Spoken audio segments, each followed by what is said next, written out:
নজিরবিহীন ঘটনাই বলা যায়। আদালত কক্ষে দাঁড়িয়ে কাউকে মৃত্যুদণ্ডের সাজা শোনানো হচ্ছে কারোর উদ্দেশ্যে, এবং সেই সময় গোটা ইউনুসপন্থী যে দলটা রয়েছে ট্রাইব্যুনালের মধ্যে সবাই হাততালি দিচ্ছে, কান পাতা দেয়। এটা কি ধরনের ছবি? এটা তো নিন্দনীয় ছবি। বাংলাদেশের মাটিতে দাঁড়িয়ে এই নিন্দা সত্যি ধরে রাখা যায় কি?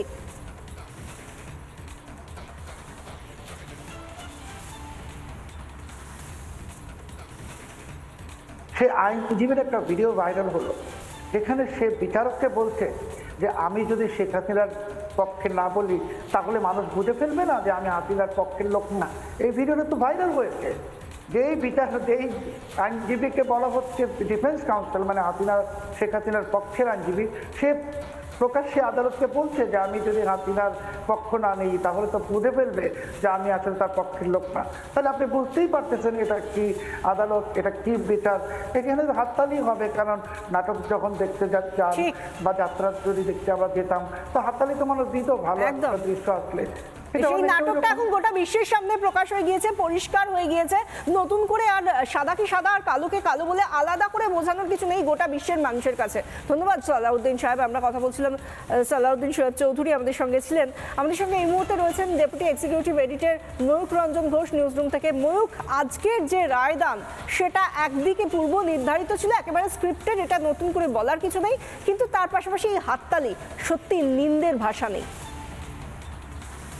ধনে পাতার কোনোদিন ক্যাশ মেমো দেখেছো?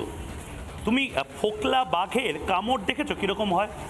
এই ট্রাইব্যুনালের রায়টা অনেকটা ওরকম, ধনে পাতার ক্যাশ মেমোর মতন।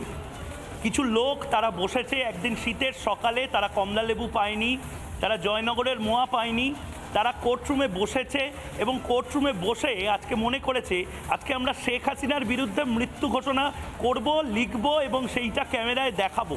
আমাদেরও কেমন লাগে দেখতে সেটা আমরা দেখতে চাই। এবং এই গোটা নাটক তুমি যেটা বলছো সেই নাটকটা আগে থেকে স্ক্রিপ্ট করা ছিল, এবং এই স্ক্রিপ্টেড যে নাটকটা অনুষ্ঠিত হয় সেই নাটকটা কীরকম হবে, লাস্ট সিনে কী হবে, এটা শেখ হাসিনা নিজেও জানতো। আমার ব্যক্তিগত ধারণা শেখ হাসিনা খাদ্যরসিক, শেখ হাসিনার পুত্র খাদ্যরসিক, শেখ হাসিনার বা বাংলাদেশের নির্বাসিত যে স্বরাষ্ট্রমন্ত্রী আসাদুজ্জামান খান কামাল তিনিও খাদ্যরসিক।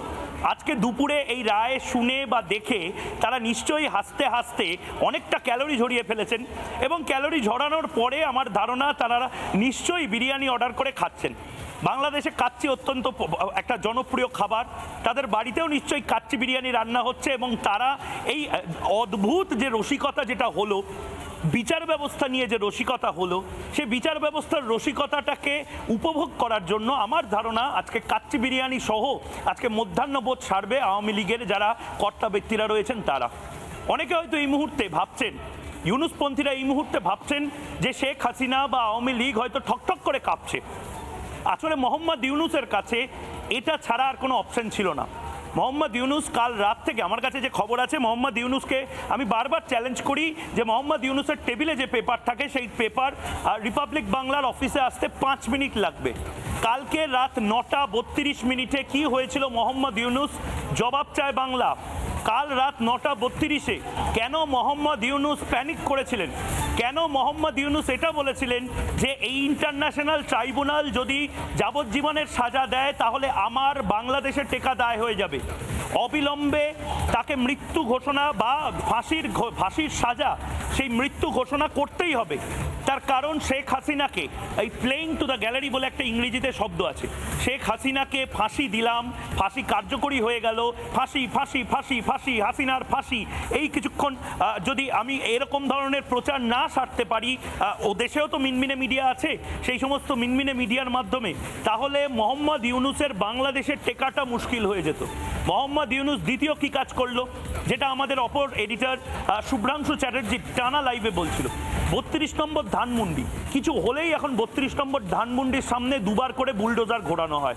কিছু হলেই 32 নম্বর ধানমন্ডির সামনে এখন ভ ভ করে আওয়াজ করে 3-4টে বড় বড় গাড়ি ঘোরানো হয় এবং দেখা হয় যে দেখো এবার 32 নম্বর ধানমন্ডি এবার আমরা গুড়িয়ে দেবো। আরে 32 নম্বর ধানমন্ডি কি কোনো ইট বালি চুন সিমেন্ট?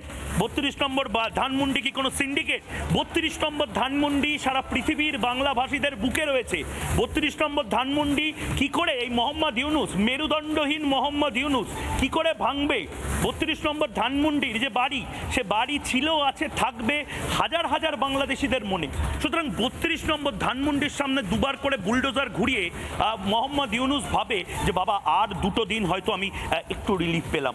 যেভাবে চাপ তৈরি হচ্ছে কিশলয়, যেভাবে আওয়ামী লীগ রাস্তায় নেমেছে, যেভাবে কুমিল্লার রাস্তা বন্ধ হচ্ছে, যেভাবে খুলনার রাস্তা বন্ধ হচ্ছে, যেভাবে দিকে দিকে শেখ হাসিনার কোনো সাজাও ঘোষণা হয়নি তখনই দিকে দিকে যেভাবে লকডাউন করা হয়েছে, যেভাবে রাস্তায় গাছ ফেলে দিয়ে হাইওয়ে জ্যাম করে দেওয়া হয়েছে, মোহাম্মদ ইউনুস বুঝতে পারছে আওয়ামী লীগকে নিষিদ্ধ করলে এই নির্বাচনটা হয়তো তারা তড়িপার করে নিতে পারবে, কিন্তু 40% মানুষ এই নির্বাচনে অংশগ্রহণ করবে না বাংলাদেশের।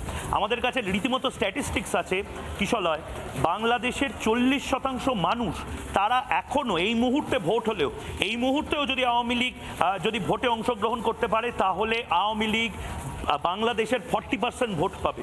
সুতরাং আরেকটা জিনিস যেটা আমি জানিয়ে রাখতে চাই, রিপাবলিক বাংলা সজীব ওয়াজেদ জয় শেখ হাসিনা পুত্রের সাথে কথা বলেছিল এবং শেখ হাসিনা পুত্র তিনিও মুচকি হেসে বললেন যে এটা তো পূর্ব নির্ধারিত ছিল, প্রি ডিসাইডেড ছিল, মানে এটা নিয়ে খুব একটা বেশি উচ্ছ্বাস প্রকাশ করা, খাওয়া দাওয়া বন্ধ করে টিভির সামনে বসে থাকা, এরকম কিছু কিন্তু হচ্ছে না। আমরা যে কাভারেজগুলো দেখাচ্ছি, যে লাইভ ব্রডকাস্টগুলো দেখাচ্ছি, সেটা অনেকে হাসির ছলে নিচ্ছে, অনেকে ওই আমার মতনই বলছে যে ধনেপাতার ক্যাশ মেমোর মতন একটা ট্রাইব্যুনাল গঠন করা হয়েছে। যারা শেখ হাসিনার ফাঁসি চাই বলে রাস্তায় ছিল, তারাই শেখ হাসিনার জন্য নাকি লড়াইটা লড়েছে আদালতের মধ্যে। শেখ হাসিনা কিন্তু কোনো লয়ার দিতে পারেনি নিজে, আসাদুজ্জামান খান সাহেব তিনি কিন্তু নিজের কোনো লয়ার দিতে পারেননি। সুতরাং একটা অদ্ভুত জায়গা তৈরি হয়েছে আগে থেকেই, যে কাজী সেও বলছে শেখ হাসিনার ফাঁসি চাই, যে বিচার করবে সেও বলছে শেখ হাসিনার ফাঁসি চাই, যে সওয়াল করছে সেও বলছে শেখ হাসিনার ফাঁসি চাই, যে বাদী এবং বিবাদী পক্ষ সেও বলছে শেখ হাসিনার ফাঁসি চাই, যে অর্ডার কপিটা লিখবে সেও বলছে শেখ হাসিনার ফাঁসি চাই। সুতরাং এই গোটা বিষয়টা আবারও বলছি, ধনেপাতার ক্যাশ মেমো আর এই ট্রাইব্যুনালের রায় দুটোই একই জায়গা অর্জন করছে। কিশলা, ধনেপাতার ক্যাশ মেমোর দিকে নজর থাকছে। শেখ হাসিনার রায় ঘোষণা করে খুব খুশি হয়েছেন মোহাম্মদ ইউনুস। তিনি খুশিতে এখন এই মুহূর্তে অফিসে নাচছেন না, ভয়ে কাঁপছেন আওয়ামী লীগের আবার উত্থান দেখে, সেই প্রশ্ন থাকছে। ছোট বিরতির পর ফিরছি, দেখতে থাকুন রিপাবলিক বাংলা।